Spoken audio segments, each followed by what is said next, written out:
Desde hace varios años distintos gobiernos han intentado recortar los derechos convencionales de los trabajadores de la empresa de acueducto y alcantarillado de Bogotá, es decir, los derechos que han conquistado a través de históricas luchas y que están consignados en la Convención Colectiva de Trabajo. Y siempre estos gobiernos lo han hecho o lo han intentado hacer con argumentos absolutamente superficiales, diciendo que esa convención colectiva pone en riesgo las finanzas de la empresa de acueducto y alcantarillado de Bogotá.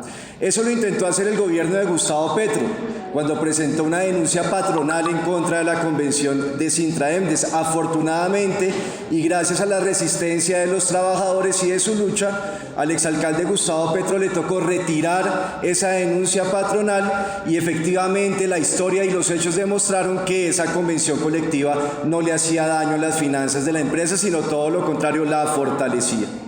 Peñalosa, en diciembre, faltando pocos días para que terminara su mandato, presentó una vez más y con la misma lógica una denuncia patronal, es decir, un contrapliego, como se conoce en el mundo sindical. Por eso hace unas semanas le envié una carta a la alcaldesa Claudia López señalándole que no había ninguna razón para recortarle los derechos a los trabajadores del acueducto y le solicité que retirara esa denuncia patronal.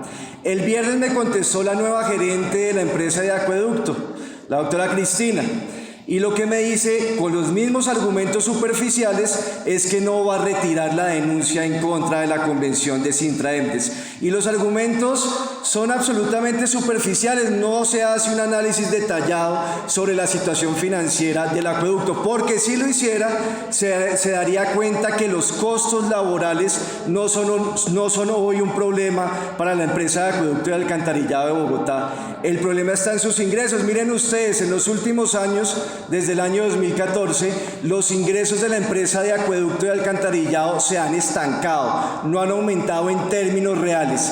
Sin embargo, la rentabilidad de la empresa sí ha aumentado. Si ustedes ven el margen neto, el margen bruto, el margen EBITDA aumentó en los últimos años. El margen EBITDA pasó del 41% en el año 2014 al 57% en el año 2018. ¿Cómo se explica que la rentabilidad de una empresa aumente a pesar de que sus ingresos no lo hacen? La explicación es muy sencilla, sus costos se están reduciendo. O sea, el problema de la empresa no es de costos. Es más, las convenciones colectivas de Sintraemdes de los trabajadores del acueducto han contribuido para que los costos de la empresa disminuyan y su rentabilidad aumente. Por ejemplo, en el año 2012, el sindicato logró pactar con la administración retomar las funciones comerciales que se le habían entregado a empresas privadas y esto ayudó a reducir los costos de la empresa. Y en el año 2015, el sindicato obligó a la empresa a retomar la operación directa de la planta de Tibitoc, que estaba en manos de un consorcio integrado por una empresa de Luis Carlos Sarmiento Angulo, Fanalca y por una multinacional francesa. Y la retoma de la operación de Tibitoc ayudó también a reducir los costos y eso fue producto de las convenciones colectivas de los trabajadores.